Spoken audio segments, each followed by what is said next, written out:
बिस्मिल्लाहिर्रहमानिर्रहीम।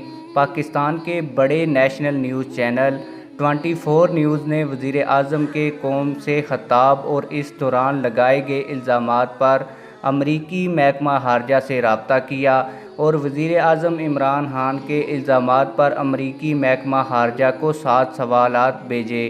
पहला सवाल ये था कि क्या अमरीकी हकाम ने पाकिस्तान की ख़ारजा पॉलिसी पर तहफ़्फ़ुज़ात ज़ाहिर किए थे। दूसरे सवाल में पूछा गया कि क्या अमरीकी हुकाम ने तहरीक अदम एतमाद के कामयाब न होने पर नाखुशगवार नताइज की धमकी दी थी। तीसरा सवाल ये था कि क्या वज़ीर आज़म का ये इल्ज़ाम दुरुस्त है कि तहरीक अदम एतमाद के पीछे अमरीकी हुकाम हैं। चौथा सवाल ये किया गया कि क्या वज़ीर आज़म इमरान खान का ये इल्ज़ाम दुरुस्त है कि अमरीकी हुकाम पाकिस्तानी अपोजिशन जमातों से राब्ते में थे। पाँचवां सवाल में दरियाफ़त किया गया कि क्या वज़ीर आज़म इमरान खान के दौरा रूस पर नाखुशगवार नताइज का पैगाम दिया गया था। छठा सवाल ये था कि क्या अमेरिका के मुतल्लिक़ पाकिस्तान की ख़ारजा पॉलिसी पर कोई सख्त बयान या पैगाम भेजा गया था।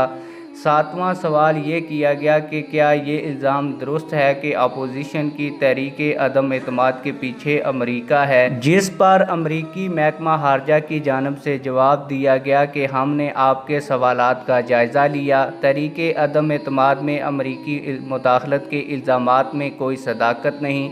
अमेरिका की जानिब से पाकिस्तान को कोई धमकी आमेज़ ख़त नहीं भेजा गया। अमरीकी हुकाम पर लगाए गए तमाम इल्ज़ामात बेबुनियाद हैं। आप लोगों की इस हवाले से क्या राय है? कमेंट सेक्शन में अपनी राय का ज़रूर इजहार करें। मिलते हैं किसी और वीडियो में। अल्लाह हाफिज़।